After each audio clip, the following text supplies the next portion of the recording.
Iran के साथ जंग शुरू हुए 6 हफ्ते हो चुके हैं और डोनाल्ड ट्रंप की एक आसान जीत की सारी उम्मीदें टूट चुकी हैं। तो अब एक हताशा में ऐसा दांव खेला जा रहा है जो पूरी दुनिया को घुटनों पर ला सकता है। हॉर्मुज़ की खाड़ी की डबल नाकाबंदी। ये एक ऐसी चाल है जो ग्लोबल इकोनॉमी को डुबो सकती है, और हम यही समझेंगे कि ये सब आखिर हो क्यों रहा है। देखिए, शुरू में तो प्लान एकदम सिंपल था। एक छोटा 4 से 6 हफ्ते का युद्ध, एक शानदार जीत और अमेरिका दुनिया को अपनी ताकत दिखा देगा। यही सोचा गया था कि सब कुछ बड़ी आसानी से कंट्रोल में आ जाएगा। लेकिन वो सारी उम्मीदें अब पूरी तरह से बिखर चुकी हैं। ये जंग किसी सोची समझी स्क्रिप्ट के हिसाब से बिल्कुल नहीं चली है। अब हालात पहले से कहीं ज्यादा पेचीदा और खतरनाक हो गए हैं। और इसी नाकामी के बाद एक नई और कहीं ज्यादा खतरनाक रणनीति सामने आई है। ये एक ऐसा जुआ है जिसमें दांव पर सिर्फ एक देश नहीं बल्कि पूरी दुनिया लगी हुई है। तो ये हताशा में की गई नाकाबंदी आखिर है क्या? चलिए सबसे पहले ये समझते हैं कि इस खतरनाक रणनीति का ऐलान क्यों किया गया और इसके पीछे की असली वजह क्या है। सिर्फ 6 हफ्तों में जमीन आसमान का फर्क आ गया है। आप देखिए, जहां पहले हॉर्मुज़ का रास्ता व्यापार के लिए खुला था, अब वहां एक डबल ब्लॉकेड है। परमाणु समझौते की बात तो भूल ही जाइए। अब तो किसी भी तरह की बातचीत की गुंजाइश ही नहीं बची। और सबसे मजेदार बात यह है कि जिस जंग का मकसद ईरान को तोड़ना था, उसने ईरान को अमेरिका के खिलाफ और ज्यादा एकजुट कर दिया है। तो ये डबल ब्लॉकेड या दोहरी नाकाबंदी है क्या भला? इसकी सोच बहुत सीधी है। अगर हमारे जहाज वहां से सेफली नहीं गुजर सकते, तो फिर किसी के भी जहाज नहीं गुजरेंगे। मतलब अगर मेरा नहीं तो किसी का भी नहीं वाली खतरनाक जिद। अब सवाल ये है कि ये रास्ता इतना जरूरी क्यों है? वो इसलिए क्योंकि दुनिया का 20% तेल, यानी हर 5 में से 1 बैरल तेल इसी पतले से रास्ते से गुजरता है। इसे बंद करने का मतलब है ग्लोबल इकोनॉमी की मेन नस को दबा देना, जिसका झटका पूरी दुनिया को महसूस होगा। ये एक बहुत बड़ा दांव तो है, पर क्या ये काम करेगा? अब हम देखेंगे कि ये पूरा का पूरा ग्लोबल गैम्बल एक बहुत बड़ी गलती क्यों साबित हो सकता है। सुनने में तो ये प्लान बड़ा जबरदस्त लगता है ना, पर क्या ये वाकई काम करेगा? क्या ईरान को बातचीत की टेबल पर लाया जा सकेगा, या फिर ये दांव उल्टा पड़ जाएगा?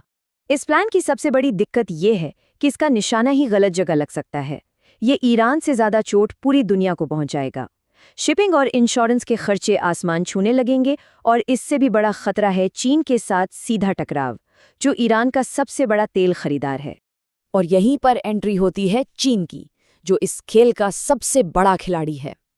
ईरान का लगभग 80 से 90% तेल सिर्फ चीन खरीदता है। अब जाहिर है, चीन इस नाकाबंदी पर चुप तो बैठेगा नहीं, वो इसे चुनौती देगा। और अगर अमेरिका उसे रोकने में नाकाम रहा, तो ये पूरी दुनिया के सामने उसकी इज्जत पर एक बहुत बड़ा सवालिया निशान होगा। ये सब जो हो रहा है हजारों मील दूर लग सकता है, लेकिन इसका सीधा और शायद सबसे बुरा असर भारत पर पड़ने वाला है। अब देखते हैं कि ये हमारी इकोनॉमी और हमारी रोज की जिंदगी के लिए कितना बड़ा खतरा है। भारत की सबसे बड़ी कमजोरी है हमारी निर्भरता, हमारी डिपेंडेंसी। जरा सोचिए, हमारे घरों में जो गैस सिलेंडर आता है, गाड़ियों में जो पेट्रोल डीजल डलता है, उसका आधा हिस्सा सिर्फ और सिर्फ इसी एक रास्ते से आता है। हमने अपनी एनर्जी सप्लाई के लिए दूसरे रास्ते नहीं खोजे, और अब हम एक बहुत बड़े रिस्क में हैं। यहाँ भारत और चीन की सिचुएशन में जमीन आसमान का फर्क है। एक तरफ चीन है, जिसके पास अमेरिका को चुनौती देने की ताकत भी है और तेल खरीदने के लिए कई दूसरे सोर्स भी। दूसरी तरफ भारत है, जो क्वाड में अमेरिका का पार्टनर होने की वजह से पॉलिटिकली बंधा हुआ है और एनर्जी के लिए लगभग पूरी तरह हॉर्मुज़ पर ही निर्भर है। तो इसका सीधा सीधा मतलब क्या हुआ? असर हमारी जेब पर पड़ेगा। ईरान से आने वाला सस्ता तेल बंद हो जाएगा, और भारत को मार्केट में बचे हुए महंगे तेल के लिए दूसरे देशों से मुकाबला करना पड़ेगा, जिसका मतलब एक ही है, पेट्रोल, डीजल और महंगाई का बढ़ना तय है। लेकिन एक मिनट रुकिए, क्या ये पूरा का पूरा संकट सच में सिर्फ ईरान के बारे में है, या फिर इसके पीछे कुछ गहरे घरेलू राजनीतिक मकसद छिपे हुए हैं? ऐसा लगने लगा है कि ये जो सत्ता परिवर्तन यानी रिजीम चेंज की बातें हो रही हैं, उनका इशारा सिर्फ तेहरान की तरफ नहीं है। असली निशाना शायद वॉशिंगटन और तेल अवीव में बैठे वो नेता खुद हैं, जो अपनी कुर्सी बचाने के लिए ये सब कर रहे हैं। चलिए अब इस खेल के असली खिलाड़ियों को देखते हैं, और समझते हैं कि इस ग्लोबल क्राइसिस के पीछे उनके अपने पर्सनल मोटिव्स क्या हो सकते हैं। ये है अस्तित्व की राजनीति। और यहाँ पर एक बहुत ही चौंकाने वाली समानता नजर आती है। ट्रंप और नेतन्याहू दोनों ही अपने अपने देशों में बड़ी राजनीतिक मुश्किलों का सामना कर रहे हैं। ट्रंप पर जेफरी एप्स्टीन से जुड़े एक बड़े स्कैंडल का प्रेशर है, तो वहीं नेतन्याहू पर करप्शन के गंभीर आरोप हैं।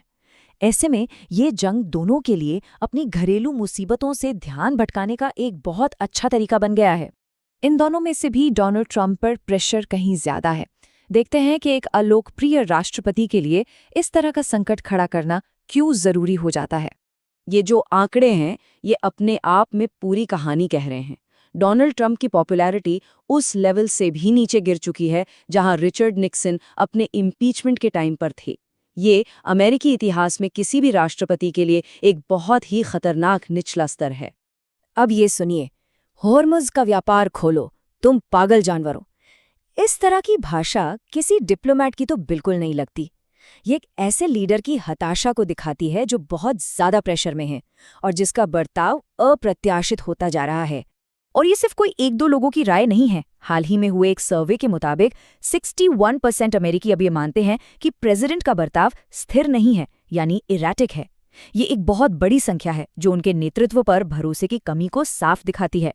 तो सवाल आखिर में यही उठता है कि जब बड़े बड़े नेता ग्लोबल संकटों का इस्तेमाल अपनी पर्सनल और पॉलिटिकल समस्याओं से बचने के लिए करते हैं, तो इसकी असली कीमत कौन चुकाता है?